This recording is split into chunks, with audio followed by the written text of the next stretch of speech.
When I think of Emil Cioran, the first image that comes to mind is that of a trapped man, a prisoner of time who described the bars of his cell with relentless lucidity. Cioran, that Romanian expatriate in Paris, developed one of the darkest and most penetrating visions of the human condition ever written. Unlike other philosophers who seek solutions or systems, Cioran immersed himself in the depths of existential suffering to extract an uncomfortable truth. We are chained to time, a prison with no possible escape. During his sleepless nights, walking through the empty streets of Paris, Cioran contemplated how each passing second was not a promise, but a condemnation, a constant degradation that inevitably drags us toward death. Remember to subscribe to receive philosophy videos for non-philosophers. Cioran understood time not as a neutral dimension where life unfolds, but as an active force that devours us. In The Trouble with Being Born, he writes, "One does not inhabit a country, one inhabits a language. A homeland is that and nothing more. But even language, that supposed homeland, is subject to time, to the progressive decomposition of meanings." For Cioran, being born already constitutes the first tragedy, as it introduces us to the tyranny of time, to that succession of moments we can never control. From my perspective, Cioran's vision of time as prison is not merely a philosophical abstraction, but an everyday experience we have all felt at some point. Who hasn't experienced the anguish of watching days pass without being able to stop them? Who hasn't felt the oppression of the clock that ceaselessly marks minutes that will never return? The fascinating aspect of Cioran's thought is how he transforms this universal experience into a radical reflection on existence itself. For him, time doesn't just pass, it disintegrates us. Each moment we live is simultaneously an approach to death and an irreparable loss of being. The awareness of time is, paradoxically, our most intimate prison and also the most universal one. In The Fall into Time, Cioran develops this idea with painful clarity. We are continuously falling, plunging into the void of temporality without the possibility of clinging to anything stable. The concept I want to highlight here is irreversibility. For Cioran, the fundamental tragedy of time is not so much its passing, but its impossible return. Each vanishing moment becomes a definitive loss, a small anticipated death. This irreversibility is perhaps the most solid bar of our temporal prison. No matter how much we desire it, we cannot go back, correct our mistakes, or relive our joys. We are condemned to advance in a single direction, pushed by a force we cannot resist. Perhaps like Cioran, we should ask ourselves if our modern obsession with making the most of time, with filling it with activities and achievements, is nothing more than a desperate attempt to ignore the true nature of our condition. In a world where productivity has become the supreme virtue, Cioran reminds us that we are not masters of time, but its slaves. One of the most provocative aspects of Cioran's thinking about time is his critique of the idea of progress. In History and Utopia, Cioran dismantles the collective illusion that historical time advances towards some kind of perfection. For him, history is nothing more than the accumulation of errors and horrors, an endless cycle of suffering that leads nowhere. Progress, that modern idol, is simply a deception that prevents us from seeing the reality of our temporal prison. Cioran describes how during his bouts of insomnia, when the night hours stretched endlessly, he understood that time is neither homogeneous nor linear, but a subjective experience that can become torture. A single minute of insomnia surpasses in intensity entire hours of a normal day. He writes in On the Heights of Despair. This distortion reveals the true nature of time. It is not a neutral continuum but an active force that can expand or contract according to our mental state, while always keeping us trapped in its flow. This makes me reflect on how we experience time at different moments of our lives. Isn't it true that minutes stretch endlessly when we suffer, while they vanish when we are happy? This asymmetry in temporal perception is perhaps the most evident proof that time is not an objective framework, but a dimension of our consciousness that simultaneously constitutes and limits us. A clear example of this is how we experience waiting. Imagine someone in a hospital waiting room awaiting news about a loved one. Each minute becomes an eternity. The clock seems to move with painful slowness. According to Cioran, these moments reveal our true relationship with time. We are its prisoners, unable to accelerate or stop it, condemned to experience its tyranny. It's not about learning to manage time as self-help manuals suggest, but about recognizing that time manages us, shapes us, and finally destroys us. What I find deeply disturbing in Cioran is his ability to strip time of any metaphysical consolation. Unlike religious traditions that promise an eternity beyond time, or philosophies that seek a transcendent meaning in historical becoming, Cioran confronts us with naked time, without possible redemption. For him, there is no escape from this prison. Even death, that apparent end of personal time, is not a liberation but simply the cessation of the consciousness that suffers time. It is not death that liberates us, he writes, but unconsciousness. Another fundamental concept in Cioran's philosophy is boredom as a revealer of the prison-like nature of time. In his work, A Short History of Decay, Cioran presents boredom not as a simple passing psychological state, but as a metaphysical condition that shows us the essential emptiness of temporal existence. When we are truly bored, when no distraction manages to capture our attention, we experience time in its purest and most oppressive form, as an empty succession of moments without purpose or direction. In that state, we are fully aware of our condition as prisoners. The interesting thing about the concept of boredom in Cioran is that he does not consider it a defect or personal failure, but a superior lucidity. One who is bored has stopped deceiving themselves, has seen through the distractions and illusions with which we normally hide our situation. In a society obsessed with constant entertainment, with filling every minute with stimuli and activities, Cioran values boredom as a state of existential clairvoyance, however painful it may be. Let's think about everyday situations. The way we compulsively check our phones, how we jump from one activity to another, our inability to simply be present without doing anything. All these behaviors can be interpreted, from the Cyranian perspective, as desperate attempts to escape from the awareness of time, to distract ourselves from our condition as prisoners.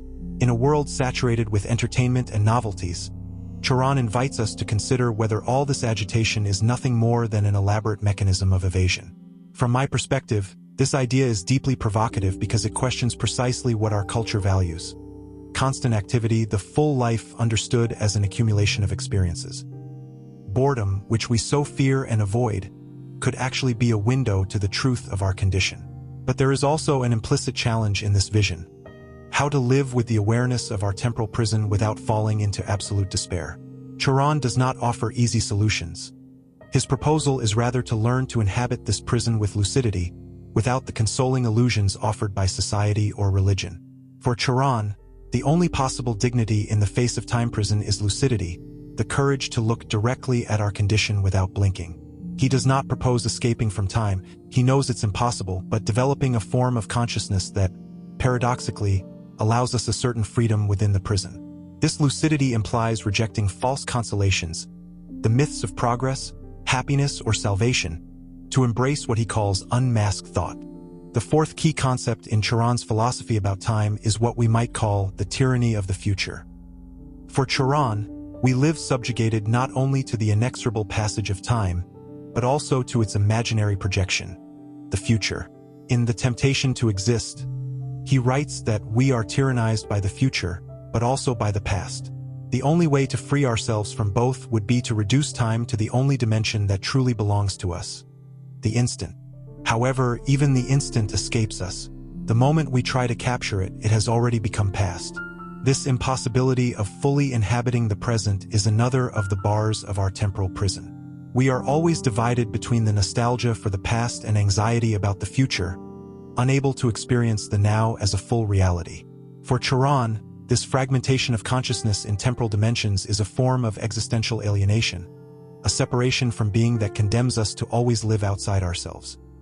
An everyday example of this tyranny can be the way we live pending the future, planning, anticipating, worrying about what will come. Our society has institutionalized this orientation toward the future with its calendars, agendas, and deadlines. Cioran would see in these practices not tools of freedom, but manifestations of our temporal servitude. We plan because we are unable to inhabit the present, because we are subjected to the tyranny of a time that always pushes us forward. This idea not only transformed his life but also influenced other existentialist thinkers who saw in temporality one of the fundamental problems of the human condition. What differentiates Cioran is the radicality of his position. While others sought a possible authenticity within time, he saw in temporality itself an irreparable defect of existence. It is not suffering that kills us, he writes in The Trouble with Being Born, but that suffering endures time. From my perspective, this philosophy is particularly relevant in an era defined by temporal acceleration. We live in a society where everything goes faster and faster, where immediacy has become the supreme value, and where, paradoxically, we have less and less time. Cioran would see in this acceleration not a progress but a desperate expression of our condition as prisoners trying, uselessly, to escape from their cell by running faster and faster. The most fascinating thing about this idea is that it does not require a religious or metaphysical context to be understood. The prison of time is not a divine punishment or an abstract metaphysical structure. It is the most immediate and universal experience of our consciousness. We are trapped in time simply because we are conscious beings, because we can remember the past and anticipate the future, because we experience duration. This universality of time prison is what makes Cioran's thought, despite its apparent nihilism, have a profoundly humanistic dimension. We all share this condition. We are all equally prisoners of time. Another crucial concept in Cioran's philosophy is his idea of insomnia as a privileged experience of time prison. For him, the sleepless nights that tormented him for much of his life were not simply a medical problem, but a revealing existential condition. In On the Heights of Despair, Cioran relates how insomnia allowed him to experience time in its purest and most oppressive form, as an endless succession of empty instants. White nights are the negation of time as duration, he writes. They are eternity experienced negatively. The insomniac is painfully aware of each passing minute, trapped in a present that stretches endlessly, without the possibility of escape that sleep offers. This exacerbated experience of time reveals its prison-like nature better than any theoretical analysis. While others temporarily escape from prison through sleep, the insomniac remains awake in his cell, counting the bars, measuring the walls, perfectly lucid in his desperation.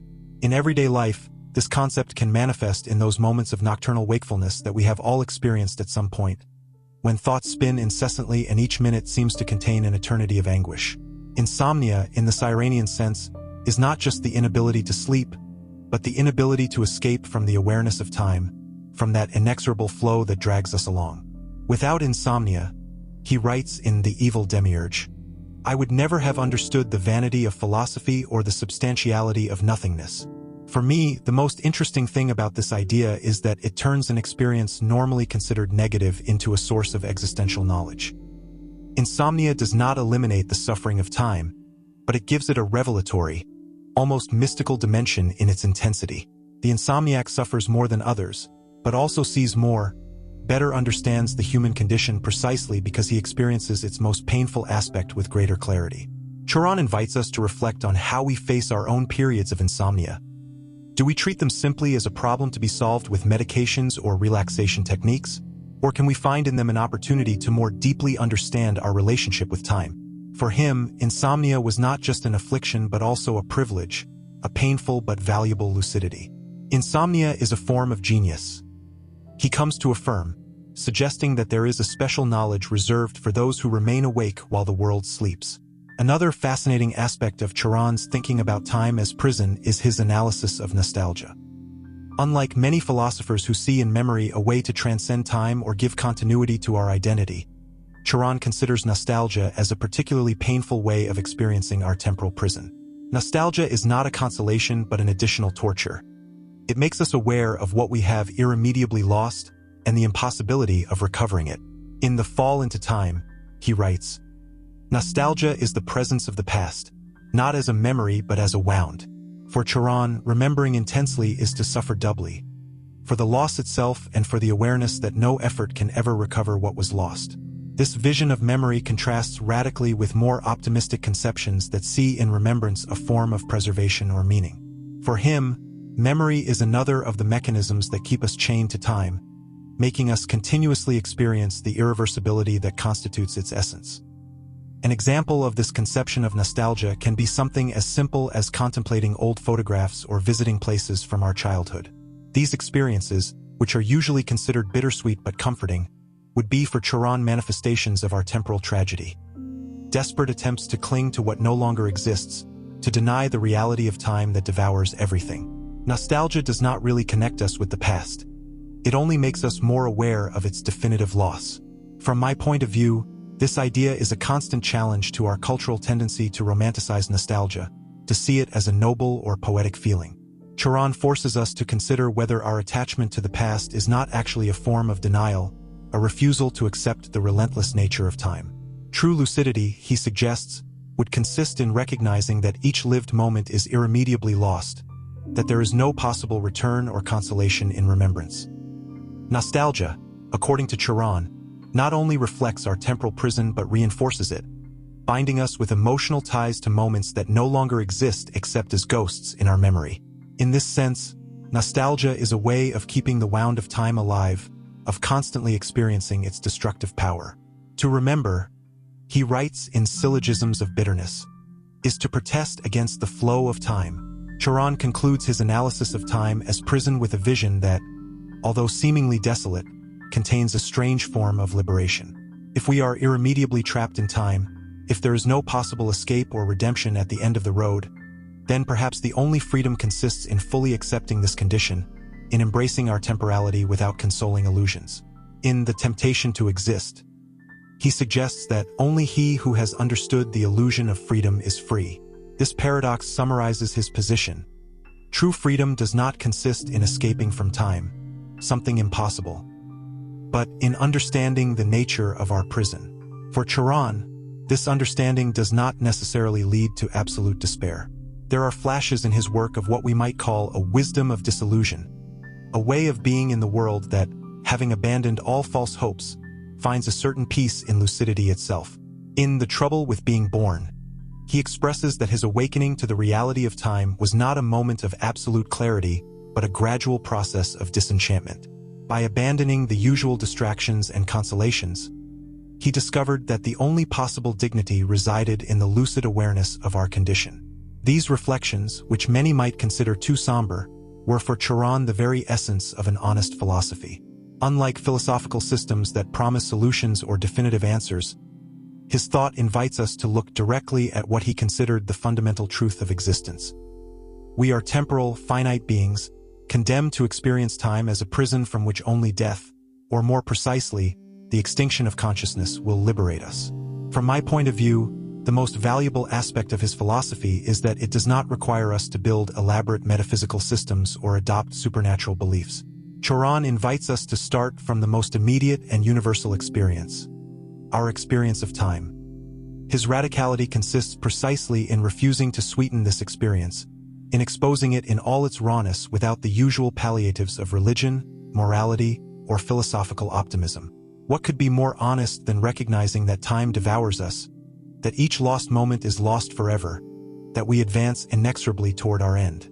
If Cioran's philosophy leaves me with anything, it's a question that constantly resonates. How to live with full awareness of our temporal prison without falling into despair or banality. For him, this lucidity does not come from external consolations but from internal coherence, from the courage to see reality as it is, without the veils that normally cover it. Cioran does not offer easy solutions, but a demanding path. He asks us to be honest with ourselves, to abandon comforting illusions, and to face the truth of our temporal condition. His legacy is not a consoling theory about time, but an invitation to experience it with absolute lucidity, to inhabit our prison with the dignity that only recognized and accepted truth can give. In the end, perhaps the only possible freedom resides in that acceptance, in that lucid consent to the inevitable that allows us, paradoxically, to transcend time from within it. As he writes in one of his most celebrated aphorisms, "It is not death that I fear, but the time that leads to it."